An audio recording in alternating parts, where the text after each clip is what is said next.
तो चलिए कहानी को आगे पढ़ते हैं। अभी घड़ी 9 बजने को है। इस जाड़े पाले के दिन में चांदपुर 8 बजे ही खा पी कर सो जाता है, लेकिन उमेश 9:15 बजे का समाचार सुनकर ही भोजन करते हैं। उमेश के लिए 4 रोटी, आलू का चोखा, 1 कटोरा दूध, 1 लोटा पानी लेकर पिंकी द्वार पर आ गई है। ए चाचा, हाँ खाना रख दे। ओढ़े हुए शॉल को ठीक करके पिंकी ने कहा, ए चाचा, हाँ वो स्कूल में मनोहर मास्टर सर जी कह रहे थे कि 1 महीने बाद बोर्ड का परीक्षा है। हाँ तब काका और विद्या का गाइड लेना है, कुछ पैसा दे देते। केवल पैसा सुनते ही आंगन से बर्तन भड़बड़ाने की आवाज़ आने लगी, मानो कोई शिकारी तर्कस में ही तीर लगाए पहले से तैयार बैठा हो। रे हरजाई, चुपचाप जाके पानी गरम कर। एक जानी तो इंटर करके कलेक्टर बैठी बनी है कि न कोई पूछ रहा है, अब तुम बड़का एसपी बनोगी। पिंकी का छलनी हृदय टूटकर गिरने लगा, चेहरा रुआसा होकर सिकुड़ गया। कंधे से बार बार फिसल रहे शॉल को सीधा किया, सर झुकाकर घर में आ गई। चूल्हे पर गर्म पानी रखा और सोचने लगी, बाप रे, औरत का कान है कि सांप का। चूल्हे पर पानी खौल रहा था और बिना किसी चूल्हे के पिंकी का माथा हवा कुछ ज़्यादा ही बढ़ गई थी। चारों ओर से साए साए की आवाज़ आती, आदमी तो दूर, कुत्ते भी नहीं बोलते थे। उमेश बोले, पूनम रे, माई के दवाई दे, कंबल रजाई ठीक से ओढ़ा, बहुत ठंड है आज। पूनम ने वहीं से जवाब दिया, हाँ चाचा, ओढ़ा दिए हैं। उमेश को तसल्ली हो गई, मानो पेट भर गया हो, लेकिन उमेश क्या करे। कभी गाय जैसी पूनम का चेहरा याद आता तो कभी उधारी यादों का कसाई जैसा मुंह। समझ में नहीं आता कि माँ की दवा लाए या भौजाई की। बड़ी भतीजी को दहेज की बाकी रकम देकर विदा करे या पिंकी को पढ़ाकर उसकी शादी करे। सोनवा को इंग्लिश मीडियम में पढ़ाएं या फिर दिन रात मैना के मुंह से निकलता तीर सहे। ये समझाना मुश्किल है। उमेश की आंखों की नींद गायब है। एक जमाना हो गया है, रजाई से मुंह तोपने के सिवाय चारा ही क्या है। रेडियो बंद हो गया। इधर पिंकी पानी गर्म करके चाची को दे आई। चाची का माथा खौल गया, एकदम खौला दी रे, मन तो कर रहा है कि यही पनिया ऊपरा फेंक दें। पिंकी चुपचाप लौट आई।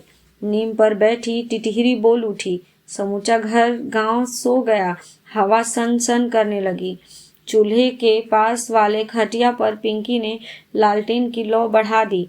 एक झटके में गलियों की तीरों से रिक्तिम हुए उसके सुकोमल मुख मंडल की पीली रोशनी ने घेर लिया। बिखरे बाल मुख पर आ गई। पिंकी ने स्कूल बैग खोल लिया। लालटेन की लौ को हिलने की गति तेज की। सामने काव्य संकलन के पन्ने उभर आए। आज ले देकर यही तो उसके पास एक किताब है। उसे याद आया 11वीं में जब उसने चाचा से किताब खरीदने के पैसे मांगे थे, तब कैसे चाची ने चाचा से झगड़ा करके खाना छोड़ दिया था। 3 दिन चाचा चाची ने लड़ाई चलती रही। तब कैसे ही तो कहा था चाची ने, किताब की जरूरत है रे रंडी, सब नकल करके पास हो रहे हैं और तुमको किताब चाहिए। एक जनी पढ़कर कलेक्टर बन गई है। अब ई नाना, आज पिंकी ने तय कर लिया, मैं भले फेल हो जाऊंगी, लेकिन अब कॉपी किताब कलम के लिए पैसे नहीं मांगूंगी। लेकिन पिंकी पढ़ते समय इन सब बातों को भूल जाना चाहती थी। रोज रोज मिलने वाले इन तिक्त और कटु अनुभवों को खुद से दूर कर देना चाहती थी कि उसके पास ढेर सारी किताबें हों, परियों के किस्से हों, राजकुमारी की कहानी, दादी के नुस्खे, नानी के गीत। लेकिन हाय रे दुर्भाग्य, एक काव्य संकलन के सिवाय कुछ तो नहीं है उसके पास। अचानक उसे मनोज वो भौजी का प्यारा चेहरा याद आया। कितनी भली मानुस है तो भौजी। उसके चलते काव्य संकलन भी देखने को मिल गया, वरना इंटर की किताबें किस रंग की होती हैं, जीवन भर पता नहीं चलता। लेकिन कोई क्या करे, इस चांदपुर का चलन ही ऐसा है।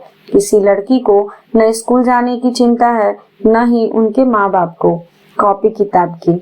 सब जानते हैं कि आखिर इंटर बाद ब्याह ही तो करना है। सब नकल मार के फर्स्ट डिवीजन पास हो रहे हैं, तो क्या जरूरत है कॉपी किताब की। लेकिन पिंकी के हाथों में जैसे ही काव्य संकलन आता है, कविता की लयात्मकता उसके बेताल हो चुके जीवन को संगीत से भर देती है। उसकी सखी सविता रोज ताना मारती है, ए पिंकी, हिंदी पढ़ने से कुछ नहीं होगा रे, आजकल अंग्रेजी और कंप्यूटर का जमाना है। कविता, कहानी पढ़कर क्या होगा। लेकिन पिंकी हंस देती। उसे तो ढोलक बजाने, गीत गाने, मेहंदी सिलाई करने के बाद पिंकी को कोई शौक है तो कविताएं पढ़ने का। घर के काम से बड़ी मुश्किल से मौका मिलता है, झपकी आ जाती है, लेकिन जैसे तैसे आंखें धोकर रात को जब बैठती है, महादेवी वर्मा की जीवनी पढ़कर गुनगुना उठती है। जाग तुझको दूर जाना, ये एक लाइन ही तो उसे आज तक समझ में आई है। बाकी का अर्थ क्या होगा उसे पता नहीं, लेकिन न जाने क्यों इसे पढ़कर उसका मन तरंगित हो जाता है।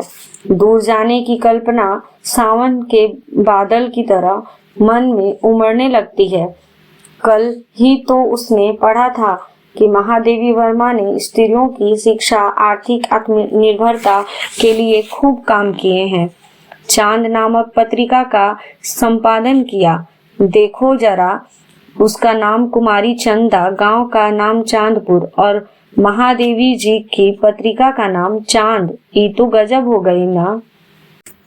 अगर आपको हमारी ये कहानी अच्छी लगती है तो हमारे चैनल को लाइक एंड सब्सक्राइब करें। Thank you.